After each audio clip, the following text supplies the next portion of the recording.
ஓம் சரவண பவ. உருவாய் அருவாய் உளதாய் இளதாய் மறுவாய் மலராய் மணியாய் ஒளியாய் கருவாய் உயிராய் கதியாய் விதியாய் குருவாய் வருவாய் அருள்வாய் குகனே. அன்பர்கள் அனைவருக்கும் வணக்கம். நான் ஆதித்ய சொர்ணலட்சுமி பேசுகிறேன். இந்த பதிவு டிசம்பர் மாதம் நடைபெறவிருக்கும் பொதுவான பலன்களை ராசி பலனாக காணவிருக்கிறோம். வளராக திருச்செந்தூரில் வீற்றிருக்கும் முருகப்பெருமானின் பொற்பாத கமலங்களையும் என் அன்னை வாராகியின் தாழ் பணிந்தும் என் குருநாதரை வணங்கியும் 12 ராசிக்கும் இந்த டிசம்பர் மாதம் என்பது ஆங்கில மாதத்தில் வரக்கூடிய நிறைவு மாதம். இந்த மாதத்தில் எப்படிமா நாங்கள் கடந்து வர்றது, இனிமே வரக்கூடிய வருடத்துல நிறைய பயிற்சிகள் வேற இருக்க போகுது. அதனுடைய துவக்கம் இப்போத்துல இருந்து எங்களுக்கு ஆரம்பிச்சிடும். நாங்கள் எப்படிலாம் இருப்போம் அப்படின்னு பல பேருக்கு பலவித சந்தேகங்கள். அதை நிவர்த்தி பண்ணக்கூடிய வகையில் இந்த பதிவுகள் அமைந்திருக்குது. அதனால தனித்தனி பதிவுகளாக கொடுத்துருக்குறோம். இதை நீங்கள் பொறுமையாக பார்க்க வேண்டியதுதான் நீங்கள் செய்ய வேண்டியது. இந்த மாதம் காணப்படக்கூடிய கிரகநிலைகள் பார்த்தீங்கன்னா ஆஸ் யூஷுவலாக எப்போ ரிஷபத்தில் குரு வக்ர நிலையில் இருக்காரு. செவ்வாய் நீச நிலையில் நமக்கு கடகத்தில், கன்னியில் கேது பகவான், விருச்சகத்தில் சூரியன் புதன், சந்திரன் மாத ஆரம்பத்தில் அங்கே உதயம் ஆகிறாரு. சூரியன் இந்த மாதம் பிற்பகுதியில் நமக்கு 16ஆம் தேதி அவரும் தனுசுக்கு சென்று அமர்ந்து விடுவார். சுக்கிரன் நமக்கு இந்த மாதம் 2ஆம் தேதியே மகரத்திற்கு, தனுசில் இருக்கிறவர் அவரும் மகரத்துக்கு பயிற்சி ஆகிறாரு. சனி அதே இடத்துல ஆட்சி நிலையில் வகர நிவர்த்தி அடையிட்டார் இல்லையா, ஆட்சி நிலையில் இருக்கிறாரு. ராகு மீனத்தில் பயணித்து கொண்டிருக்கிறார். இந்த மாதம் பார்த்தீங்கன்னா புதன் வக்ர நிவர்த்தி அடைஞ்சிடுறாரு நம்மளுக்கு டிசம்பர் 15ஆம் தேதி. அதே போல் செவ்வாய் டிசம்பர் 6ஆம் தேதி வக்ர ஆரம்பிக்குது. இப்போ ஏற்கனவே நீசமாக இருக்காரு, திருப்பி வக்ரமாகவும் ஆகிறாரு. இந்த மாறுதல்களால் 12 ராசிக்கும் ஏற்படக்கூடிய சாதக பாதக நிகழ்வுகளை நம்ம இந்த மாதத்தில் இந்த வரக்கூடிய பதிவுகளில் காணவிருக்கிறோம். அன்பர்கள் பதிவினை முழுமையாக கேளுங்க. இந்த மாதம் சொல்லிருக்கின்ற எளிமையான வழிபாடுகள், பரிகாரங்கள் இதையெல்லாம் பின்பற்றி உங்கள் வாழ்வை வளமாக்கி கொள்ளுங்கள். ரிஷபராசி ரிஷபலக்னத்திற்கான பலன்களை காணவிருக்கிறோம். இந்த டிசம்பர் மாதம் எப்படி இருக்க போகுது அப்படின்னு பார்க்கும்போது வாய்ப்புகள் குவியும், வெற்றிகள் தேடி வரும். இந்த 2 லைன்ல உங்களுக்கு முடிச்சிடலாம். அவ்வளோ அருமையான பலன்கள். ஏன்னா சுக்கிரன் இந்த மாதம் 9ஆம் இடத்துல தான் ஃபுல்லாக பயணிக்க போகிறார். குருவின் பார்வையில் இருக்க போகிறார். இவ்வளோ நாள் கஷ்டப்பட்ட உழைப்பு எனக்கான ஒரு அங்கீகாரம் இல்லை, எனக்கான ஒரு பேர் இல்லை, என்னுடைய வாழ்க்கையிலும் ஒரு முன்னேற்றம் இருக்குமா, விடியல் இருக்குமா அப்படின்னு நிறைய கேள்விக்குறிகள். ரிஷபராசி நான் பிறந்து நான் இவ்வளோ கஷ்டப்படுறேன், சுக்கிரனுடைய வீடுன்றீங்க, பணத்துக்கு கஷ்டப்பட மாட்டோன்றீங்க, எங்கள் கையில் கையிருப்பு பணம் இருக்கும்னு சொல்கிறீங்க, நாங்களாம் எப்படி தான் முன்னுக்கு வருது, வாழ்க்கை எங்களுக்கு இருக்குதா அப்படி எங்களுக்கு ஒரு கேள்விக்குறியா, ரொம்ப கஷ்டப்படுறோமே, குரு பயிற்சியானா எங்களுக்கு அது வந்துடும் இது வந்துடும்ன்றீங்க. ஒன்றும் இல்லை, நாங்கள் அப்படியே தான் இருக்கிறோம். நிறைய மனக்குழப்பம், ஒரு உடல் சுகக்குறைவீனம், ஒரு குடும்பத்தில் பிரச்சனை, கடன் பிரச்சனை, கையில் ஒரு அன்றாட செலவுக்கே நாங்கள் ரொம்ப ஒரு இக்கட்டான சூழ்நிலை போய் கொண்டிருக்குது.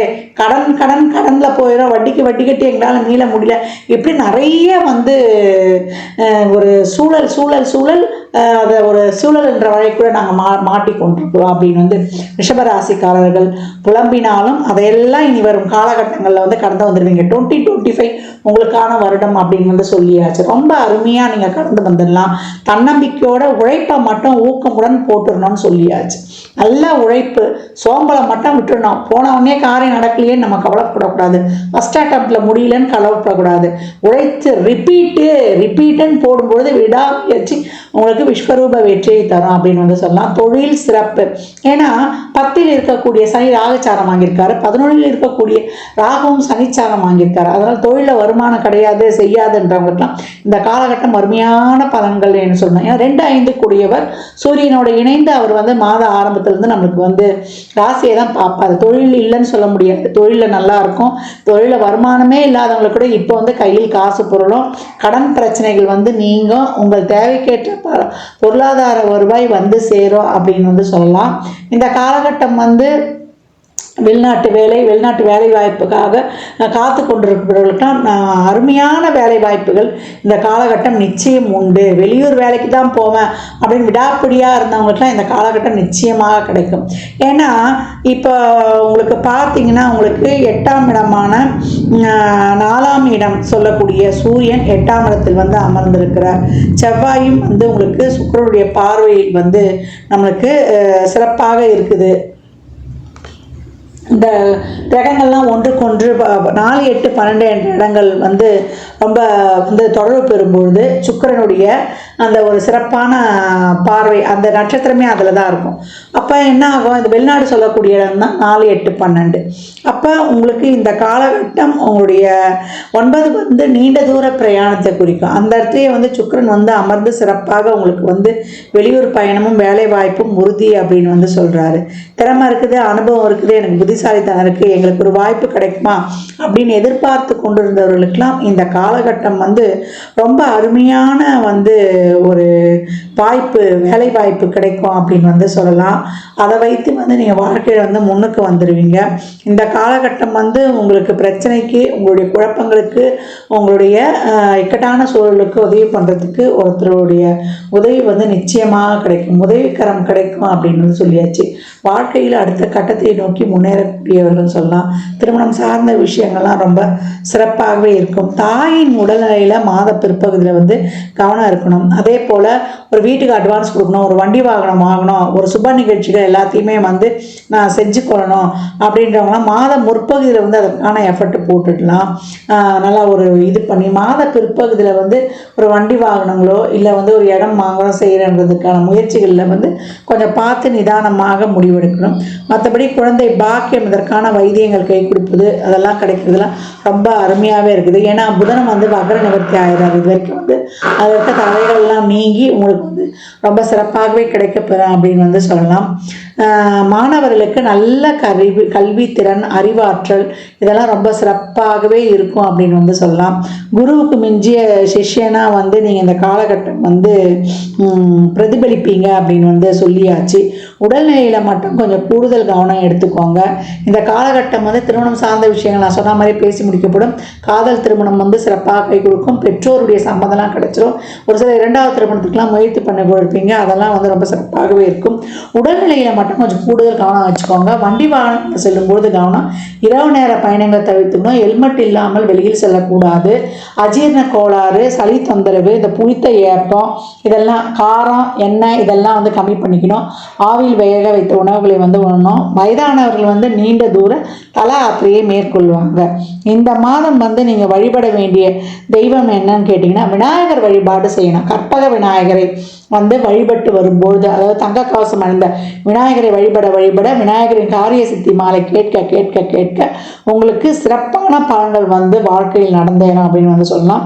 உங்கள் எண்ணங்கள், உங்கள் லட்சியங்கள் இதெல்லாம் வந்து ரொம்ப சிறப்பாக இருக்கும். அந்த தடை இருந்தது இல்லையா, இது வரைக்கும் வந்து உங்களுக்கு கிடைக்காம ஒரு வாய்ப்புக்காக காத்து கொண்டிருந்த அந்த வாய்ப்புக்கு இருந்த தடைகள்லாம் நீங்கி இப்போ வந்து உங்களுக்கு சுபிட்சமாக வாழ்க்கையில் முன்னேறி செல்லக்கூடிய காலகட்டமாக இருக்கும். விநாயகர் தான் இந்த மாதம் வந்து நீங்கள் கைப்பிடிக்க வேண்டிய தெய்வம் அப்படின்னு வந்து சொல்லியாச்சு. இந்த பலன்கள்லாம் கோள்களின் கோச்சார நகர் வைத்து சொல்லப்பட்டிருக்கு.